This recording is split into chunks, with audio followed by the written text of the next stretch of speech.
আনিসুল হক, ইমাম খতিব, বড়বাড়ি জামে মসজিদ, দক্ষিণ পানগাঁও।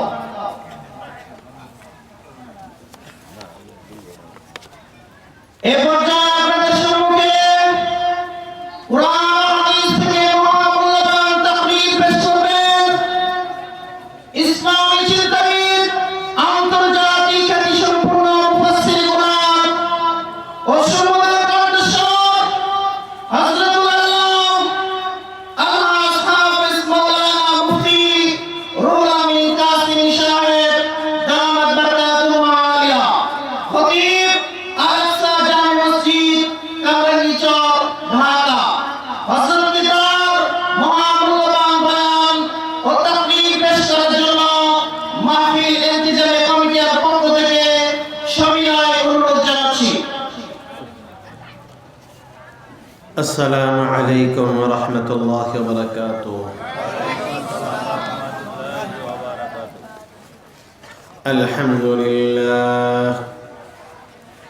আলহামদুলিল্লাহ নাহমাদুহু ওয়া নাস্তাঈনুহু ওয়া নাস্তাগফিরুহ ওয়া নাউযু বিল্লাহি মিন শুরুরি আনফুসিনা মান ইয়াহদিহিল্লাহু ফালা মুদিল্লা লাহু ومن يضلل فلا هادي له ونشهد أن لا إله إلا الله وحده لا شريك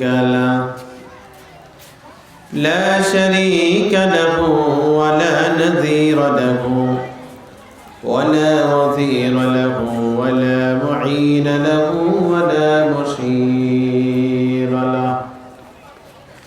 وصلى الله على النبي وعلى آله وأصحابه أجمعين.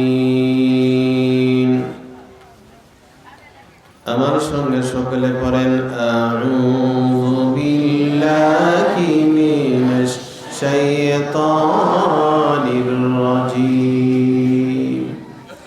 বিসমিল্লাহির রাহমানির রহিম। মিনহা খলাকনাকুম ওয়া ফিহা নুঈদুকুম ওয়া মিনহা নুখরিজুকুম তারাতান উখরা।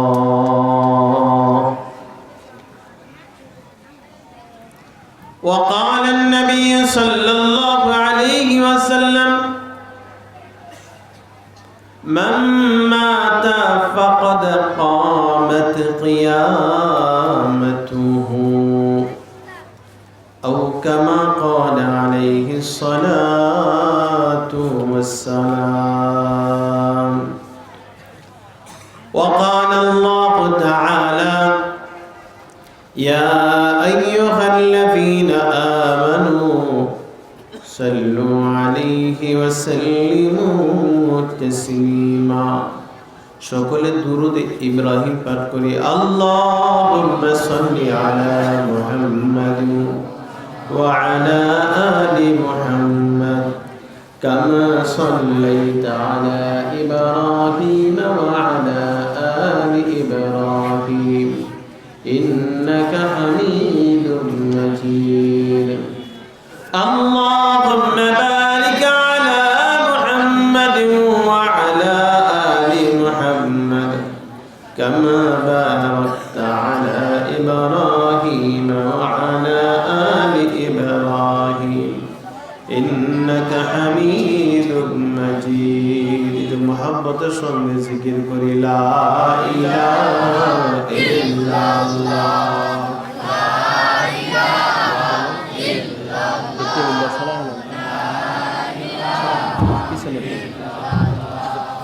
লা ইলাহা ইল্লাল্লাহ। আরো জোরে লা ইলাহা ইল্লাল্লাহ লা ইলাহা ইল্লাল্লাহ লা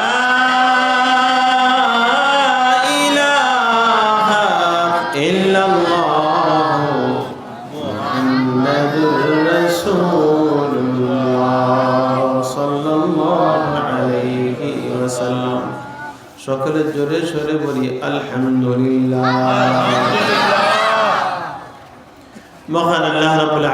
দরবারে লাখো কোটি শুকরিয়া যে দক্ষিণ পানগাঁও এলাকাবাসী ও মুজাহিদ কমিটির উদ্যোগে সকল কবরবাসীদের রূহের মাগফিরাত কামনায় 2 দিন ব্যাপী ওয়াজ মাহফিল ও হালকায়ে জিকিরের ব্যবস্থা করা হয়েছে।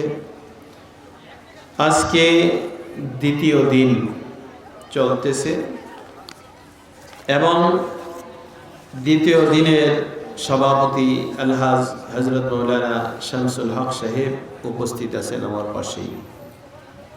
যে মহান আল্লাহ রাব্বুল আলামিন আমাকে আপনাকে দূর দূরান্ত থেকে আসার বসার এবং কিছু সময় নসিহত শোনার এবং করার তৌফিক আল্লাহ তাআলা দান করছেন, শুকর আদায় স্বরূপ আরেকবার জোরে সোরে বলি আলহামদুলিল্লাহ। মাগরিবের পর থেকে আপনারা নসিহতগুলো বিভিন্ন উলামা কেরামের জবান থেকে আপনারা শুনে আসতেছেন, তাতে আপনারা ওয়াজ শুনতে শুনতে এক পর্যায়ে ক্লান্ত হয়ে গেছেন না, তাই না? ক্লান্ত হয়েছে? সবাই বলতেছেন না চোখে একটু ঘুম ঘুম ভাব এসে গেছে যে হুজুর যত তাড়াতাড়ি পারেন তাড়াতাড়ি ছাইরা দেন ওই জায়গা। দেখবেন ড্রাইভার ক্লান্ত হয় না, প্যাসেঞ্জার ক্লান্ত হয়ে জায়গা। গাড়ি যে চালায় প্যাসেঞ্জার দেখবেন এই বেটা 20 মিনিট ধরে বয়ে রয়েছি, ড্রাইভার যে সারাদিন বয়ে রয়েছে। তা আপনাদের অবস্থা এমন হয়ে গেছে, ক্লান্ত হয়ে গেছেন আপনারা, তাই না? আল্লাহর মহাব্বতে অন্তত পক্ষে জবান খুলে বলবেন, আল্লাহ তাআলার শুকর আদায় স্বরূপ বলবেন আলহামদুলিল্লাহ। এতে মনের অবস্থা যাই হোক না কেন আল্লাহ তাআলা জাহিরি ভাবে আল্লাহ তাআলার আরশে আজিম খুশি হয়ে যাবে যে আমার বান্দারা নসিহতগুলো শোনার জন্য অধীর আগ্রহ নিয়ে, যদিও চোখে ঘুমের ভাব মনে হচ্ছে, এরপরও নিজেদের সওয়াবের নিয়তে তারা বসে আছে এবং শুকর আদায় করতেছে। এতে আল্লাহ তাআলা খুশি হইতেছে। আপনারা খুশি আছেন তো? হ্যাঁ, খুশি আছেন তো? খুশির আওয়াজ আসতে হয় না জোরে হয়? জোরে আওয়াজ করে বলেন তো আরেকবার আল্লাহু আকবার। আমার ভাইরা, অনেক ভাইরা ক্লান্ত হয়ে গেছে, কোমরটা সোজা করার জন্য বাহিরে চলে গেছে। যারা বাহিরে দাঁড়িয়ে আছো আমি তোমাদেরকে অনুরোধ করব, 2টার একটা কাজ করবা, হয় বাড়িতে ঘুমায় থাকবা যায়, যদি ভালো না লাগে, আর না হয় এই প্যান্ডেলের ভিতরে চলে আসবা। কারণ কবরবাসীর রূহের মাগফিরাতের জন্য এই ওয়াজের আয়োজন করা হয়েছে, ঠিক না? কবরবাসীরা কি জাগনা না ঘুমায়? ঘুমাইতেছে না? হ্যাঁ, আপনার যদি কবর শাস্তে মন চায় বাইরে ঘুমায় থাকেন, আর না হয় এই প্যান্ডেলের ভিতরে চলে আসেন। কারণ এইখানে যারা এই মাহফিলের ইন্তজাম করছেন, ব্যবস্থা করছেন, তারা টাকা পয়সা খরচ করছেন, রাতকে রাত ঘুমায় নেই, চিন্তা করছে, চোখ খুললেই চিন্তা হয়েছে আরে মাহফিল না আছে, ব্যবস্থা করতে হবে, ওই জিনিসটা লাগবে, ওইটা করবে। এই যে একটা পেরেশানি, এই পেরেশানি কইরা তারপরে এই মাহফিলের ইন্তজাম করছেন আপনার এলাকায় সমস্ত মুসলমানদের জন্য, অন্য কোনো উদ্দেশ্য না, কবরবাসীদের উদ্দেশ্য যে রূহের মাগফিরাতে কিছু সওয়াব পৌঁছুক। আর আপনি জেতা থাকতে বাইচা থাকতে আপনি সওয়াব কামাইবেন না, তাহলে এই মাহফিলের সাথে আপনি যদি বাহিরে ঘোরাফেরা করেন, চায়ের দোকানে আড্ডা মারেন, অযথা ঘোরাফেরা করলে আমি মনে করি এই কর্তৃপক্ষ সহ কোরআন এবং হাদিসের সাথে চরম বেয়াদবি হইতেছে। কথা ঠিক কিনা? আমি বলবো যে আপনি বেয়াদবি করেন না, ঘুমে ধরছে বাইরে ঘুমায় থাকেন, আল্লাহ প্যান্ডেলের ভিতরে চলে আসেন। যাদের কানে আমার আওয়াজ যাইতেছে, বাবারা রাগ করো না, চলে আসো। যে আলোচনা করা হোক না কেন তুমি ইখলাসের সাথে শোনো, ইখলাসের সাথে শোনো। আমল করার তৌফিক দেওয়ার মালিক কে? আল্লাহ। আরো জোরে বলো কে? আমার প্রিয় ভাইরা, আমরা আল্লাহ এবং তার রাসূলের মহব্বতে এখানে বসছি, আর কোন উদ্দেশ্য আছে? বলেন তো, আর কোন উদ্দেশ্য আছে? আমাদের বন্ধু কে? আমাদের বলেন কে? হাত উঠায় বলেন আল্লাহ। আমাদের বলেন আল্লাহু আকবার। আল্লাহ কবুল করুন। শয়তান আমাদের বন্ধু, সবাই বলতেছেন না? শয়তান আমাদের শত্রু। শত্রুকে ভালোবাসেন আপনারা? শত্রুকে ভালোবাসার মানুষটাকেই তো কাছে জায়গা দেওয়া হয়, তাই না? শয়তান যেহেতু আমাদের শত্রু, শত্রুকে কাছে জায়গা দিবেন আপনারা? আচ্ছা, যে মনে করেন শয়তান আপনার বন্ধু, সামনে জায়গা দেন, কোনো আপত্তি নেই। আমি দেখবো কার সামনে জায়গা আছে। যে শয়তানের বন্ধু মনে করে যে বাজান তুই তুই আমার বন্ধু, তুই যদি সামনে না বসতে কেমনি হইব, তোর আল্লাহ কিছু হেদায়েত দান করুক। আমরা একটু জিকির করি আর খালি জায়গাটা পুরা করে ফেলি। লা ইলাহা ইল্লাল্লাহ,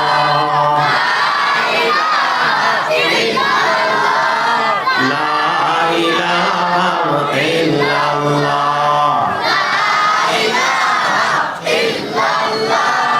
कदम कदम पे रहमते, कदम कदम पे बरकाते, कदम कदम पे रहमते, कदम कदम पे बरकाते, जगह जगह वो शाफी,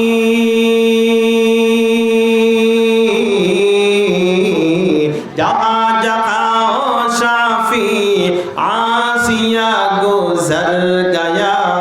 ला इलाहा इल्लल्लाह, ला इलाहा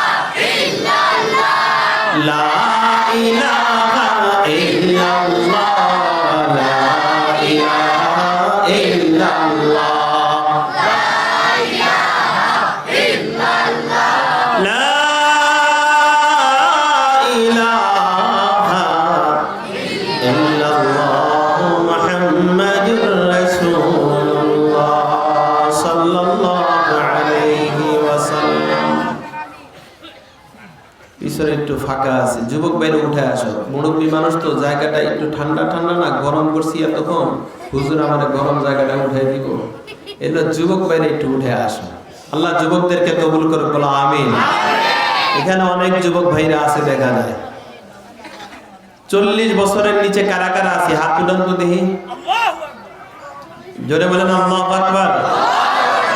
মাশাআল্লাহ, হাত নামান।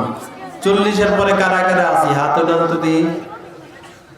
40-এর পরে মানে বয়স 40-এর পরে।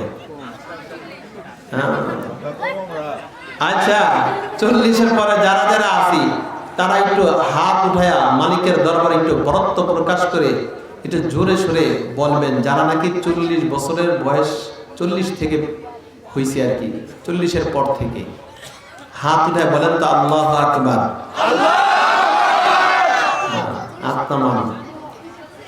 আর যারা নাকি একের ছোট থেকে নিয়ে 40 পর্যন্ত, এর মাঝামাঝি, এর ভিতরে বয়স, এরা হাত উঠায় আল্লাহু আকবার বলেন তো দেখি। মাশাআল্লাহ, আরশে আজিম আল্লাহ কবুল করে নিছে, বলেন আমিন। মুরব্বিরা রাগ করেন না, 40-এর পরে কিন্তু আমিও আছি, ধরা খাইলে আমি সুদ দেখাম। আমার ভাইরা, কবরবাসী সম্পর্কে অনেক উলামা কেরাম নসিহত করলেন।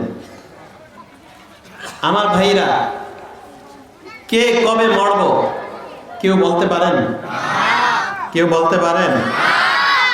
অনেক সময় একদিন চিন্তা করা হয়েছে যে আসলে আল্লাহ তাআলা যদি দয়ালু মেহেরবান, যদি আল্লাহ তাআলা প্রত্যেককে জানাই দিত যে অমুক তারিখে অমুক মাসে মারা যাবে, এই বিষয়টা ভালো হইতো না? বাহ্যিকভাবে তো ভালো হইতো না যে আগামী বছর 2021-এর ডিসেম্বর মাসের 5 তারিখে আমি রুহুল আমিন কাসিমি মারা যাব। তো চিন্তা ভাবনা করতাম, যা ডিসেম্বর মাসের 5 তারিখ তো বহুত দেরি আছে, 5 দিন আগে অথবা 1 মাস আগে দাড়ি টাড়ি রাইখা পাগড়ি টাগড়ি পইরা একের তসবি একটা মনে করেন 1000 জানার তসবি লইয়া মসজিদ আর ছাড়াম না, পুরা কালমা টালমা পইরা এরপরে সুন্দর আমার মৃত্যু হইতো, সুবিধাটা খুব ভালো ভালো লাগতেছে বাহ্যিকভাবে, একটু সুবিধা লাগতেছে না? ইমানের জন্য না করি কিন্তু সুবিধা তো লাগতেছে, তাই না? এখন এই যে সুবিধাটা, এই সুবিধাটা থেকে বঞ্চিত আল্লাহ কইরা ফেলেছেন, কারণটা কি? আল্লাহু আকবার, জানা দরকার আছে না? আমার ভাইরা, ওয়ামা তাদরি নাফসুম মাযা তাকসিবু গাদা ওয়ামা তাদরি নাফসুম বিআইয়ি আরদিন তামুত। কখন তুমি মারা যাইবা এই খবর জানেন কে? আল্লাহ। আর যারা বলে জানেন কে? পৃথিবীর কাউকে আল্লাহ জানেন নাই, পৃথিবীর কাউকে আল্লাহ জানতেও দেন নাই। যত বড় বুজুর্গ হও, উনি হও, মুহাদ্দিস হও, ইমাম হও, মুয়াজ্জিন হও, যত কিছুই হও না কেন, আল্লাহ রাব্বুল আলামিন এই জিনিসটা জানায় দেন নাই। কিছু কিছু আল্লাহ ওয়ালারা বলে গেছেন, সেটা তার কেরামতি প্রকাশ পাওয়া গেছে, কিন্তু বাহ্যিকভাবে আল্লাহ তাআলা বান্দাকে জানান নাই। না জানানো এটা মহান আল্লাহ তাআলার অনেক দয়া, অনেক মেহেরবানি করছেন আল্লাহ তাআলা, যেটা তুমি আমি অকল্পনা করতে পারো না। কারণ আল্লাহ তাআলা জানেন বান্দাকে যদি আমি জানাই, তারিখ জানাই, মাঠ জানাই, বান্দা আমাকে সিজদা করবে না, আমার থেকে অনেক দূরে সরে যাবে।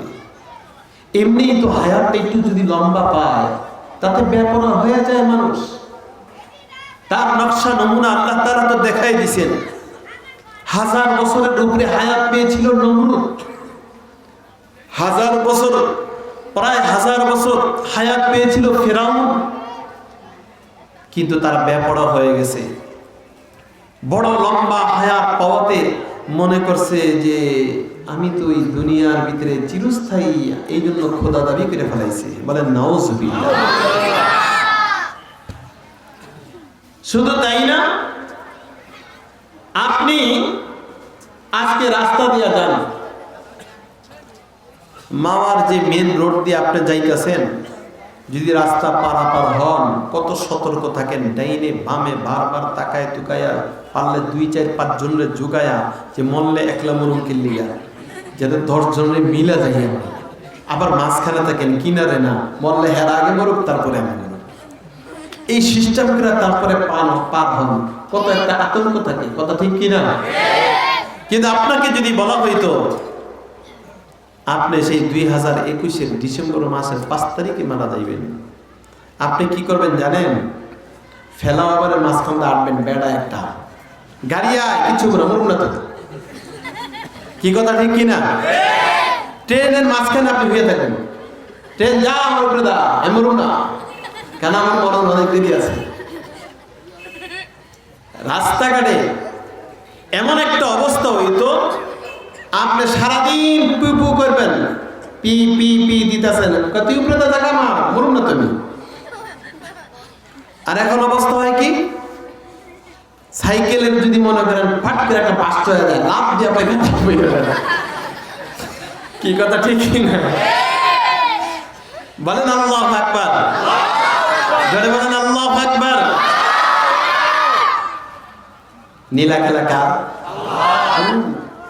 এই আতঙ্কটা রাখছেন আল্লাহ তাআলা। আপনি যদি বেপরোয়া না হয়ে যান, আপনি একটু সতর্ক থাকবেন। এখন এর ভিতরে মহান আল্লাহ তাআলার দয়াটা কি? আপনি বয়স যদি 50 বছর হায়াত পান,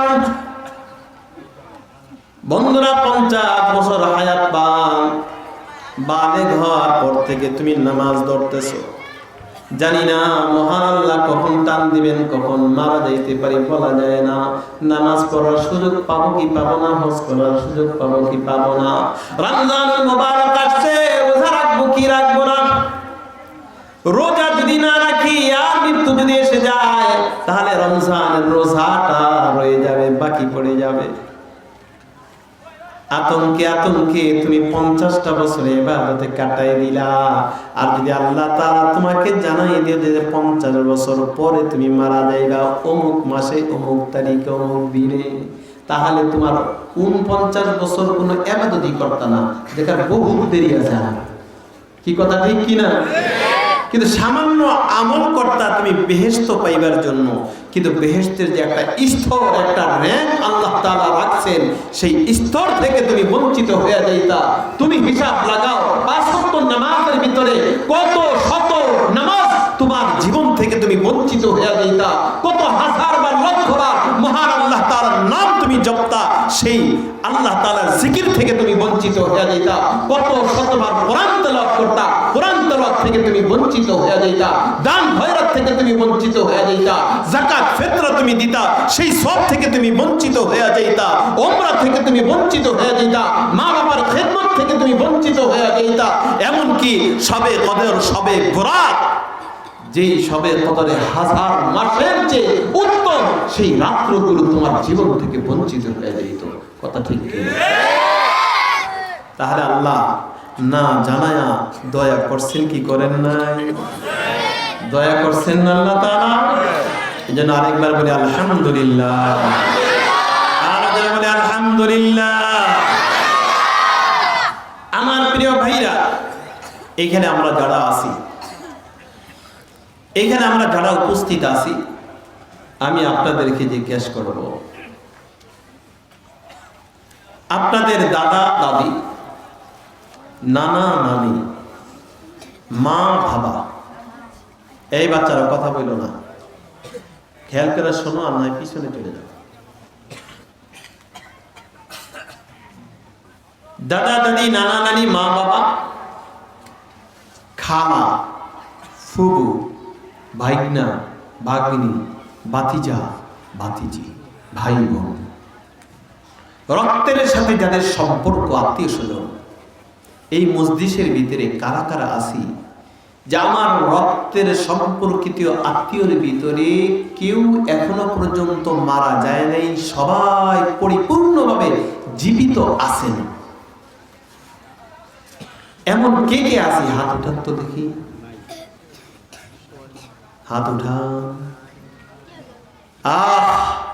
আল্লাহর বান্দা, একটা হাত উঠে না, একটা হাত উঠে না। তাহলে বোঝা গেল এই দুনিয়াটা থাকার জায়গা না, যাওয়ার জায়গা। हो रहे हैं उम्र मिसले बर्फ कम, हो रहे हैं उम्र मिसले बर्फ कम, चुपके रफ्ता रफ्ता दम बादाम। তোমার আমার জিন্দেগির একটা বরফ খন্ডের মতো। বরফ খন্ডকে তুমি সাদা দিয়া পেঁচায়া সুন্দর করে তুমি রেখে দিলা। বিকাল বেলা দেখলা আস্তে আস্তে বরফ খন্ডটা ছোট হয়ে গেছে, চোখের পরে কোন দিক দিয়া পানিগুলো আস্তে করে মিশে গেছে, তুমি বলতে পারো না। তোমার আমার জিন্দেগি, তোমার আমার হায়াত, যারা এখানে উপস্থিত আছো, বুড়ো হোক, জোয়ান হোক, ছোট হোক, বড় হোক, সবাইকে তোমার মা তোমাকে কোলে নিয়ে আকাশের দিকে তাকায়া চাঁদ মামা দেখাইছিল। তোমার বাবা তোমাকে হাতে ধরে বাজারে নিয়ে গেছিল। কিন্তু এখন বয়সের তারতম্যে আয়নার দিকে তাকায় দেখো, হায় রে, 50 বছর চলে গেল, 60 বছর চলে গেল। ব্যাপারটা কি? আমার চেহারা কত সুন্দর, আমার চেহারা কত সুন্দর ছিল, লাবণ্যময় ছিল, এখন দিকে আস্তে আস্তে গুছিয়ে যাচ্ছে। আমার দাড়িগুলো না কাঁচা ছিল, এখন দিকে দাড়িগুলো পেকে যাচ্ছে। আমার চামড়াগুলো না টান টান ছিল, চামড়াগুলো দেখি আস্তে আস্তে গুছিয়ে যাচ্ছে, দাঁত নড়বড় হয়ে গেছে। তোমার চোখের পলকে বয়সগুলো চলে গেছে, তুমি নিজেও বলতে পারো না। আমার প্রিয় ভাইরা, একটু ফিকির করো, একটু চিন্তা করো। আমার আল্লাহ রাব্বুল আলামিন তোমার জিন্দেগি, আমার জিন্দেগি আল্লাহ তাআলা দান করছে। যেই বয়সে তুমি উপনীত হইতাছো, শয়তান তোমাকে বারবার বোঝায়, তুই তো মাত্র 50 বছরের হইলি, তোর মতো কত মানুষ 80 বছরও বাঁচছে, অনেক দূরে আছে।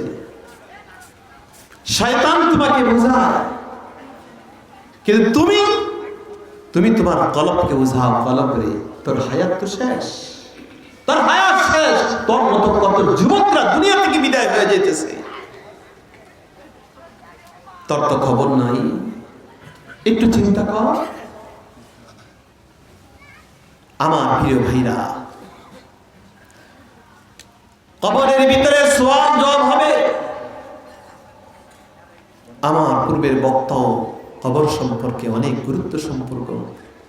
গুরুত্বভাবে আলোচনা করেছেন। কবরের ভিতরে যে তিনটা সওয়াল হবে, তোমাকে জিজ্ঞাসা করবে যে মান রব্বুকা, তোমার রব কে? দুনিয়ার একটা নীতির ভিতরে তুমি তাকায় দেখো, তুমি যদি মেট্রিক পর্যন্ত পাস না করো, হয়তো তুমি এমপির ছেলে হতে পারো, হয় তুমি চেয়ারম্যানের ছেলে হতে পারো, হয় তুমি মন্ত্রীর ছেলে হতে পারো। বলো তো দেখি, কোন অফিসার পোস্টে চাকরি দেওয়া সম্ভব হবে? মেট্রিক সে পরীক্ষা দেয় নাই, লেখাপড়া সে করে নাই, হয়তো সে মন্ত্রীর ছেলে হতে পারে, এমপির ছেলে হতে পারে, অন্য দিকটা তাকে ফ্যাসিলিটি দিতে পারে, কিন্তু সরকারি পোস্টে তাকে চাকরি দিতে পারবে না। কথা ঠিক কিনা?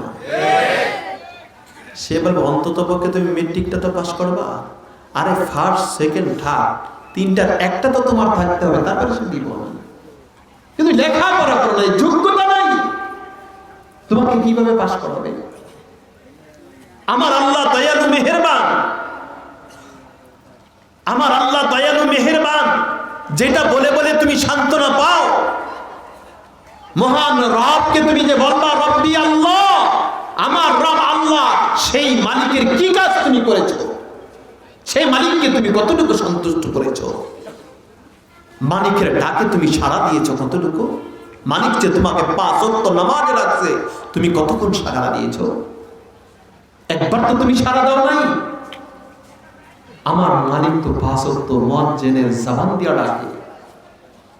শুধু তাই না, গভীর রাত্রে তো আমার মালিক আরশে আজিম থেকে ডাকতে থাকে, আয় বান্দা আয়। তুমি তো ডাকে সাড়া দাও নাই। এখন কবরে তুমি রব্বি আল্লাহ, আমার রব আল্লাহ কিভাবে বলবা? তুমি দ্বীনের কাজ কি করেছো? ইসলামের কাজ তুমি কি করেছো? হ্যাঁ, বছরে একবার তুমি করেছো। হুজুর আমি বছরে একবার করছি, কি মা বাবার নামে খরচ করছি। কি খরচ করেছো? বিরিয়ানি খাওয়াইছো, পোলাও খাওয়াইছো, সওয়াব হয়ে গেছে। আরে মিয়া, সওয়াব তো সেটাকেই বলে। আজকে কবরবাসীর রূহের মাগফিরাতে যারা এই মাহফিলের ইন্তজাম কমিটি যারা আয়োজন করেছে, তারা সঠিক পদ্ধতিতে অরিজিনাল সওয়াব যাতে পৌঁছে সেই ব্যবস্থা করেছেন। বলে আল্লাহু আকবার। আরো জোরে বলো আল্লাহু আকবার। তারা এই টাকা খরচ করে খাওয়াইতে পারতো না? জানে খাওয়ার অবস্থা কি হবে। এই বাচ্চা সরাই দিতে বসো না, আমাকে পিছনে চলে যাও।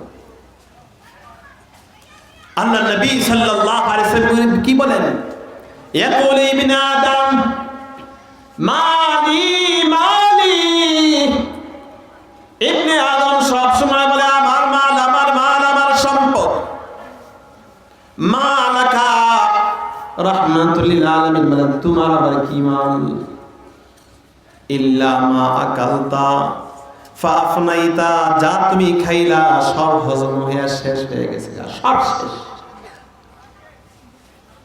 আওয়ালাম ইস্তাফা আবলাইতা, যা তুমি পোশাক বললা এটা তোমার পুরাতন হয়ে নেকড়া হয়ে গেছে, তেনা হয়ে গেছে। আও তাসাদদাকতা ফাআমদাইতা, যা তুমি দান করলা আখিরাতের অ্যাকাউন্টে তা জমা হয়ে গেল। আরে মিয়া, যা খাইছো তো তো শেষ, সব শেষ হয়ে গেছে। যা পড়ছো তাও তো শেষ হয়ে গেল। আর যা তুমি দান করলা, মসজিদে দিলা, মাদ্রাসা দিলা, রাস্তাঘাট করলা, কবরবাসীর জন্য ব্যবস্থা করে দিলা, মাহফিলে দিলা, কোরআন এবং হাদিসের জন্য টাকা খরচ করলা, তা তোমার অ্যাকাউন্টে রয়ে গেছো। তুমি যে 10টা বাড়ির মালিক হয়েছো, বলো না দেখি একটা বাড়ির টাকা কি তুমি আখিরাতে তোমার অ্যাকাউন্টে জমা করেছো? তোমার যে লক্ষ কোটি টাকা আছে অ্যাকাউন্টের ভিতরে, এই দুনিয়ার জিন্দেগিতে ব্যাংকের ভিতরে তুমি বলো না দেখি কত কোটি টাকা তোমার সেই আখিরাতের অ্যাকাউন্টে জমাইছো? কোনোদিন তো চিন্তা করে দেখো নাই। এই জন্য ভাইদেরকে বলবো, আখিরাতের জন্য কিছু পুঁজি অর্জন করা আমাদের দরকার আছে কি নাই? আছে কি নাই? আমার প্রিয় বন্ধুগণ, তুমি যদি ঠিকই মালিকের হুকুম মোতাবেক চলো, দ্বীনের উপর চলো, তাহলে জবাব তোমার এমনি মুখ দিয়ে বাইর হয়ে যাবে, বরঞ্চ হিম্মত করে বলতে পারবা বলো সুবহানাল্লাহ। যেমন হিম্মত করে হযরত ওমর রাদিয়াল্লাহু তাআলা আনহু বলেছিলেন। হযরত ওমর রাদিয়াল্লাহু তাআলা আনহুকে কেউ স্বপ্নে দেখে জিজ্ঞাসা করেছেন, আমিরুল মুমিনিন, কবরে আপনার ফয়সালা কি হয়েছিল? হযরত ওমর রাদিয়াল্লাহু তাআলা আনহু বলেন, আমাকে যখন কবরের ভিতরে রাখা হয়, অন্ধকার কবরের ভিতরে রাখার পরে মুনকার নাকির এসে হাজির হয়ে গেছে। আমাকে জিজ্ঞাসা করলো, মান রব্বুকা, তোমার রব কে? হযরত ওমর রাদিয়াল্লাহু তাআলা ফেরেশতাদের দিকে তাকায় বলতেছেন, আচ্ছা তোমরা যে তোমার রবের পক্ষ থেকে আসছো আমার এইখানে, বলো না দেখি, যেই মহান আল্লাহ রাব্বুল আলামিনের দরবার থেকে এইখানে আসলা, আসতে কতটুকু সময় লাগছে? রাস্তার দূরত্বটা কতটুকু? ফেরেশতা একজন আরেকজনের দিকে তাকায় চিন্তা করে, হ্যাঁ ইন্টারভিউ কার নিতে এসেছি? আমাকেই ইন্টারভিউ দিতে হইতেছে। বলেন আল্লাহু আকবার। আরো জোরে বলেন আল্লাহু আকবার। তখন ফেরেশতারা বলতেছে, যেই মালিকের দরবার থেকে এখানে আসছি, এই রাস্তার দূরত্ব হলো প্রায় 500 বছরের রাস্তা। সুবহানাল্লাহ কইবা না? কয়শো বছরের রাস্তা? 500 বছরের রাস্তা। হযরত ওমর রাদিয়াল্লাহু তাআলা আনহু বলেন, ও ফেরেশতা, যেই রবের পক্ষ থেকে এখানে আসছো, 500 বছরের রাস্তা অতিক্রম করে এখানে আসছো, বলো না দেখি তোমরা তোমাদের রবকে ভুলেছো কিনা? ফেরেশতা বলতেছে, না না ভুলি নাই।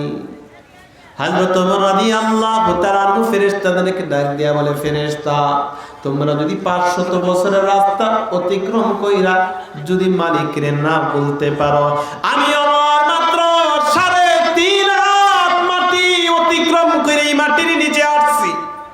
3.5 হাত জায়গা রাস্তা, 3.5 হাত জায়গা এই রাস্তা অতিক্রম করে আমি আসছি, বলো না দেখি আমি আমার মালিককে কি কইরা বলি? আমি তো আমার মালিকের বলতে পারি না, তোমরা বলতে পারো না, আমি বলি কেমনে? হ্যাঁ, জিজ্ঞাসা করলাম, মান দীনুকা?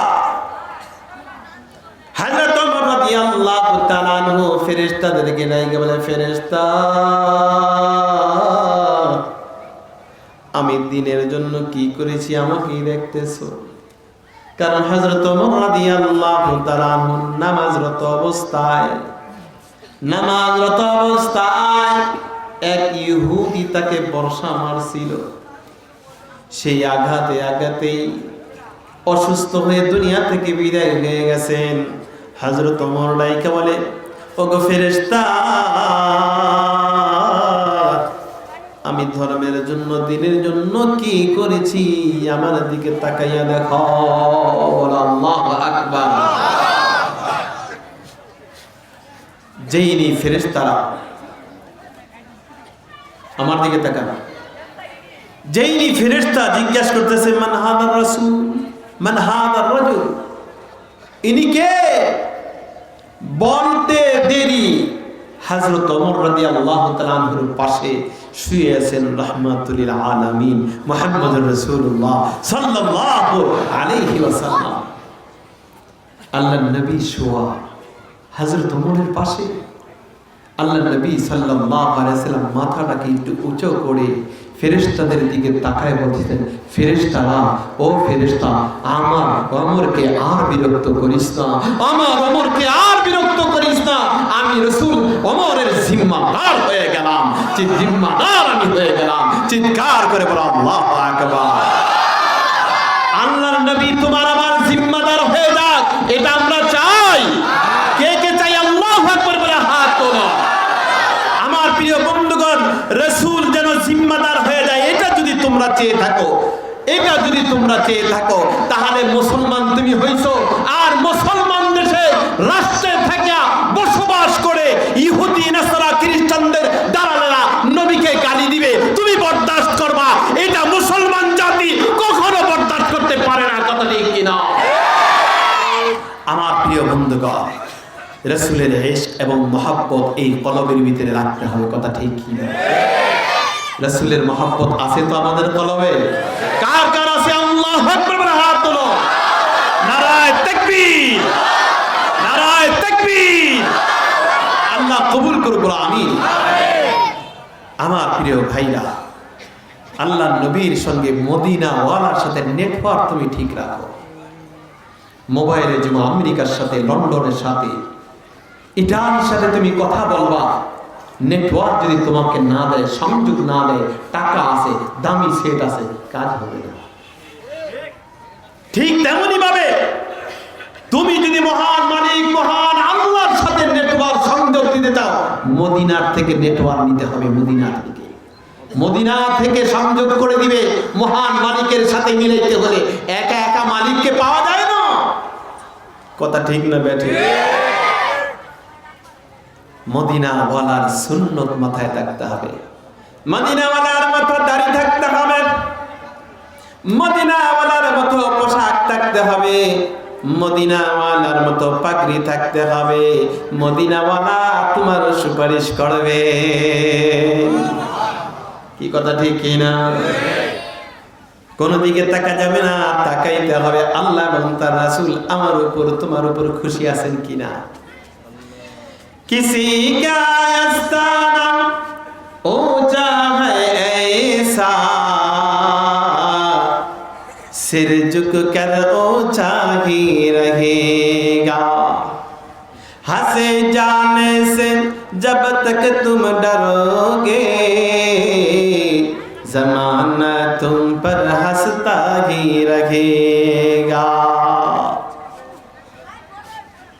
বন্ধুগণ, এমন কোন জামানা যায়নি, এমন কোন যুগ যায় নাই যে যুগে একজন আরেকজনকে ঠাট্টা করে নাই, উপহাস করে নাই।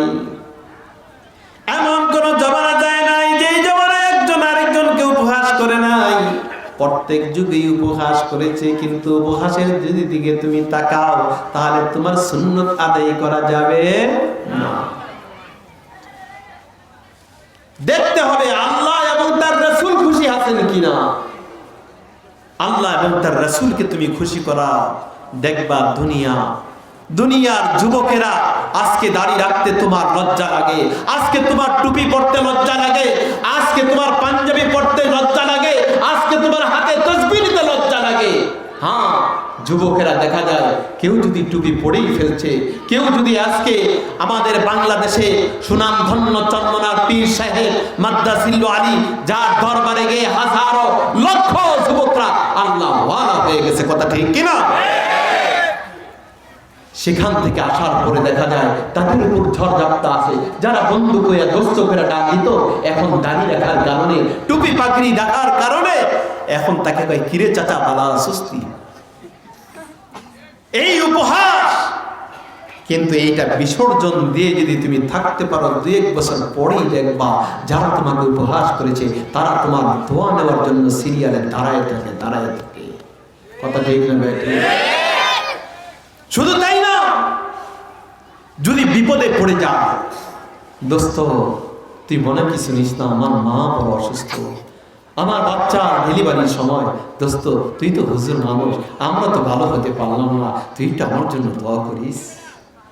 যারা উপহাস করবে তারাই দোয়া চায়। কথা ঠিক কিনা? এই জন্য যুবক ভাইদেরকে বলবো, খবরদার কোন দিকে তাকাইবা না। আল্লাহ এবং তার রাসূল তোমার উপর সন্তুষ্ট আছে কিনা, রাজি আছে কিনা সেই দিকে তাকাইবা। তুমি যদি একটু কষ্ট করে টুপি মাথায় দাও, পাগড়ি পরো, দাঁড়িয়ে রাখো, সুন্নতি জামা পড়ো, আমার আল্লাহ রাব্বুল আলামিন দেখবা পূর্বের চেয়ে হাজার হাজার গুণ মর্যাদা তোমার বাড়ায় দিছে।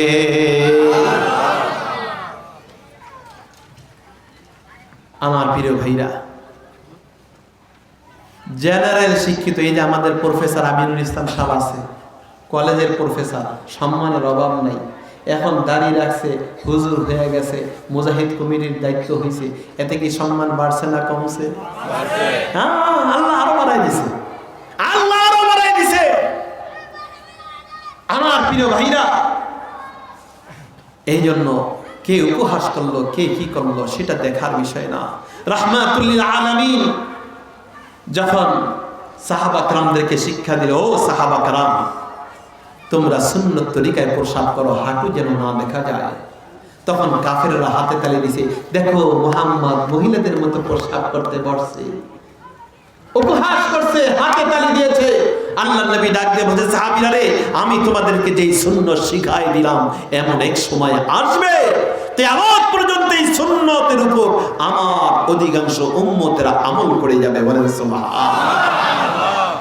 কিন্তু না করবা, ক্যান্সার হয়ে যাবে। বিজ্ঞানিক থিওরিতে তুমি দাঁড়ায় প্রসাব করলা, যুবকেরা তুমি দাঁড়াইলা, টান দিয়া চেন হইলা, কুত্তা আর শুয়ারের মতো পাটকেরা তুমি খাড়ায় প্রসাব করলা, জানোয়ারের মতো করলা, মানুষের মতো না।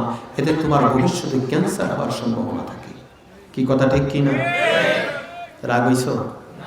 রাগ হইছ? খবরদার। আর রাগ হইলে কিছু করার নাই। আল্লাহর নবীর সুন্নাত বুক ফুলে বলতে হবে। কথা ঠিক কি না? আমল করা যাবে না ইনশাআল্লাহ? কে কে আমল করবে না? আপনারাও তো দেখি দেখলাম আপনারা ঘুমায় রয়েছেন নাকি জাগনা আছেন। দুই একটা আবুটি আছে তালে তালে, চোখ বন্ধ দেখছি তো। যাক, জজবা ভালো ছিল। সুন্নতের উপর, প্রতিটা সুন্নতের উপর আমল করবা। কে কে আল্লাহু আকবার বলা হাত তোলো। আল্লাহ সবাইকে কবুল করুক, বলা আমিন।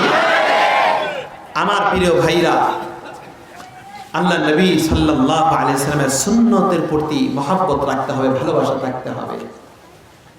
দরদমন্দো সে পৌঁছ कहाँ बैठ गए, तेरे माफी में गनीमत है जहाँ बैठ गए। রাহমাতুল লিল আলামিন মসজিদের নববীর ভিতরে বয়ান করতেছেন, ওয়াজ করতেছেন। সাহাবা کرام রাদিয়াল্লাহু তাআলা আনহু গভীর মনোযোগ সহকারে নসিহতগুলো শুনতেছেন। কিন্তু একজন সাহাবী নসিহতের মাঝখানে আসতেছেন। কিছু সাহাবা کرام পিছনে দাঁড়ানো অবস্থায় ছিল। আল্লাহর নবী ঘোষণা দিলেন, সাহাবীরা, তোমাদের যদি নসিহত শুনতে মনে চায় তাহলে সবাই বসে পড়ো, আর যদি নসিহত শুনতে মনে না চায় তাহলে তোমরা চলে যাও। মজলিসের ভিতরে দাঁড়ানোটা এটা আদবের খেলাফ। আল্লাহর নবী বলছেন, আরেকজন সাহাবী মসজিদের নববীর ভিতরে দরজার ভিতরে এক পাও দিবেন, বাহিরে আরেক পাও। ওই সাহাবীর কানে আওয়াজ যাওয়ার সঙ্গে সঙ্গে ওই দরজার মাঝখানে চৌকাঠের উপর বসে পড়লেন। এক পাও ঘরের ভিতর, আরেক পাও বাহিরে। চিৎকার করে বলো আল্লাহু আকবার। আরেকজন সাহাবী রাস্তা পার হয়ে মাঝখানে মাত্র আসলেন। মাঝখানে আসলেন, আল্লাহর নবী সাল্লাল্লাহু আলাইহি ওয়াসাল্লামের ঘোষণা শোনার সঙ্গে সঙ্গে রাস্তার মাঝখানে বইসা পড়লেন। বলা আল্লাহু আকবার। রাহমাতুল লিল আলামিন বয়ান শেষ করে ফেললেন, ওয়াজ শেষ। আল্লাহর নবী সাল্লাল্লাহু আলাইহি ওয়াসাল্লাম এসে দেখেন দরজার মাঝখানে চৌকাঠের মধ্যে বসা একজন সাহাবী। আল্লাহর নবী ডাক দিয়ে বলেন, সাহাবী রে, তুই দরজার মাঝখানে তুই কেন বসলি? ওই সাহাবী, আমি তো তাদের জন্যই বলেছি যারা নাকি মসজিদের বাহিরে দাঁড়ানো অবস্থায় ছিল। সাহাবী রাইকে বলে, ইয়া রাসূলুল্লাহ, ইয়া হাবিবাল্লাহ, আমিও জানি আমার জন্য এই নির্দেশ ছিল না, কিন্তু আপনার নির্দেশ যখন আমার কানের ভিতরে আসলো, আমি এক কদম ভিতরে দিছি, আর এক কদম আমার বাহিরে, দ্বিতীয় কদম উঠানের মতো আমি আর সাহস পাই না।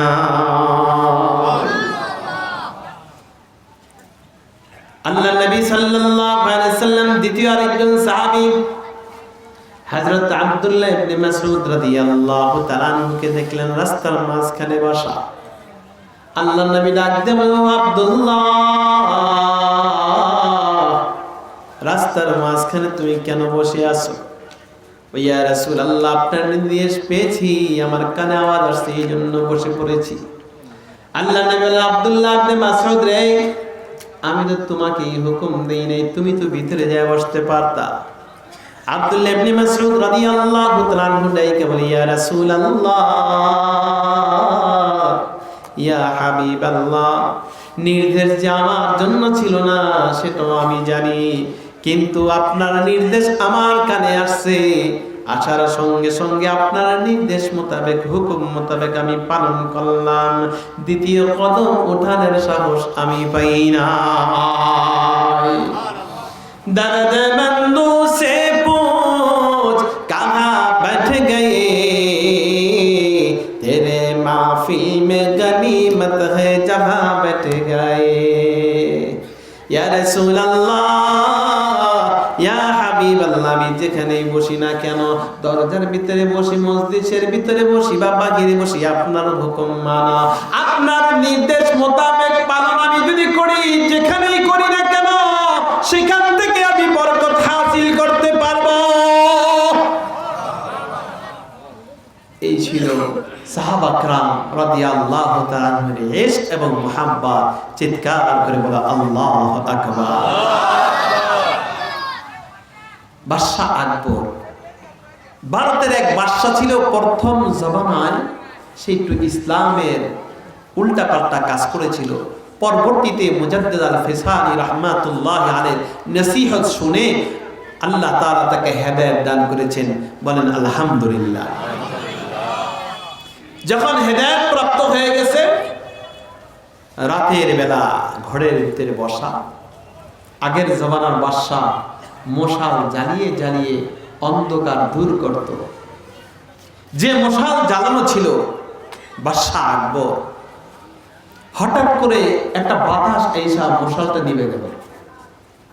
যখন নিভে গেছে, বাদশাহ আকবর দেখবেন একদম অন্ধকার, বসে আছেন চুপ করে, দেখে যে নিজের হাতটাও ভালো করে দেখা যায় না।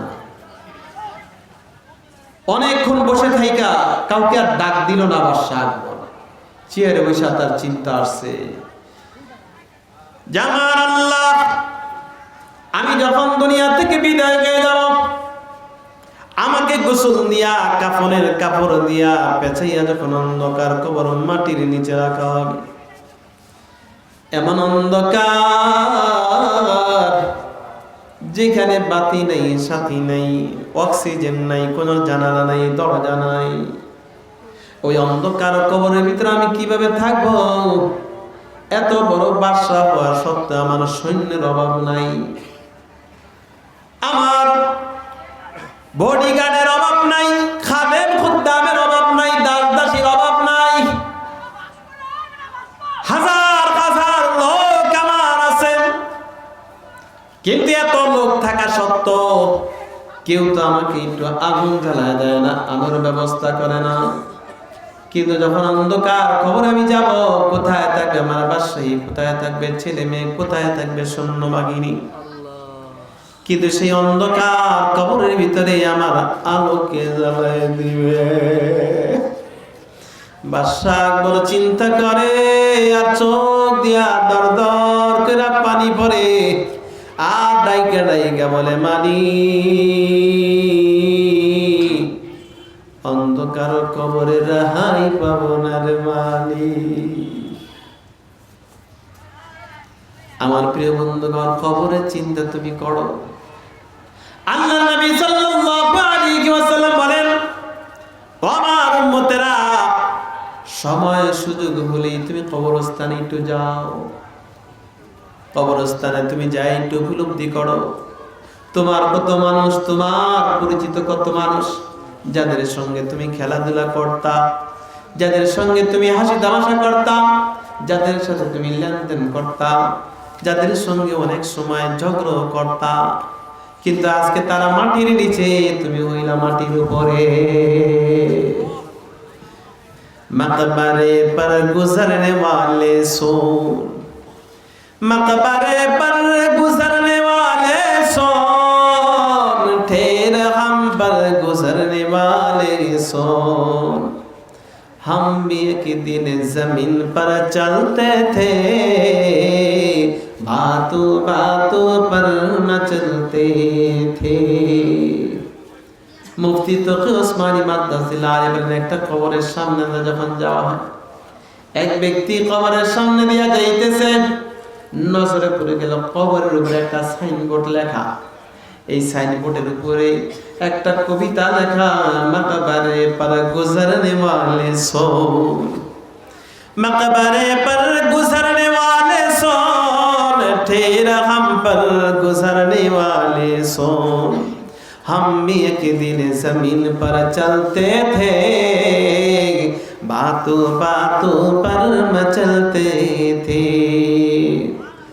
आपत्ति किट्टू दाঁড়াও দাঁড়াও, তুমি যেই রাস্তা দিয়া চলতাছো আমি ওই রাস্তা দিয়া চলতাম, তুমি যেই রাস্তা দিয়া সাথী সঙ্গীদেরকে নিয়া কথাবার্তা কইরা হাসি তামাশা করে করে যাও, আমি এক সময় রাস্তার উপরে হাসি তামাশা করে করে যাইতাম। এখন আমি হইলাম কবরে মাটির নিচে, আর তুমি হইলা মাটির উপরে। বলো আল্লাহু আকবার। আমার প্রিয় ভাইরা, কবরে যাইতে হবে কি হবে না? আমি তো জিজ্ঞাসা করেছিলাম, মাথার আত্মীয় স্বজন সবার পরিপূর্ণ আছে, একটা হাত উঠানোর সাহস কেউ পায় নাই। আমার ভাইরা, আজকে আমি বুঝি না সওয়াব কি জিনিস, সওয়াব কি জিনিস তুমি বুঝো না, কিন্তু তুমি কি জানো কবরবাসীদের নিকট তুমি যদি একবার কুল হু আল্লাহ পড়ো, একবার আলহামদুলিল্লাহ পড়ো, তারা যে কি খুশি হয়। তুমি যে সুবহানাল্লাহ আলহামদুলিল্লাহ তাসবিহ পড়ে পাঠায় দাও, তারা যে কি খুশি হয়। যার প্রমাণ পেয়েছেন ইমাম আহমদ ইবনে হাম্বল রাহমাতুল্লাহি আলাইহি। ইমাম আহমদ ইবনে হাম্বল রাহমাতুল্লাহি আলাইহি কবরের পাশ দিয়ে যাইতেছেন, মনের ভিতরে জাগছে, আমার আল্লাহর কাছে দোয়া করে বলতেছেন, আল্লাহ তুমি আমার অন্তরের কাশফটা একটু ক্ষণিকের জন্য খুইলা দাও। বলেন সুবহানাল্লাহ। কলবের কাশফটা তুমি মালিক একটু খুলে দাও। আল্লাহ তাআলা কবুল করে ফেললেন, কাশফ খুলে গেল, কবরবাসী সবাইকে দেখতে লাগলেন। দেখেন যে কবরের উপরে প্রতিটা লাশ, প্রতিটা কবরের উপরে জীবিত অবস্থায় গুনে গুনে একটা টুকরির ভিতরে, প্রত্যেক আলাদা আলাদা একটা টুকরির ভিতরে কি যেন গুইনা গুইনা রাখতেছে। আমার আল্লাহর কাছে ডাইকে বলে, আল্লাহ আল্লাহ গো, কবরবাসীদের ভিতরে কোন একজনের সঙ্গে কথা বলার সুযোগ তুমি কইরা দাও। আমার আল্লাহ তাআলা সুযোগ কইরা দিলেন।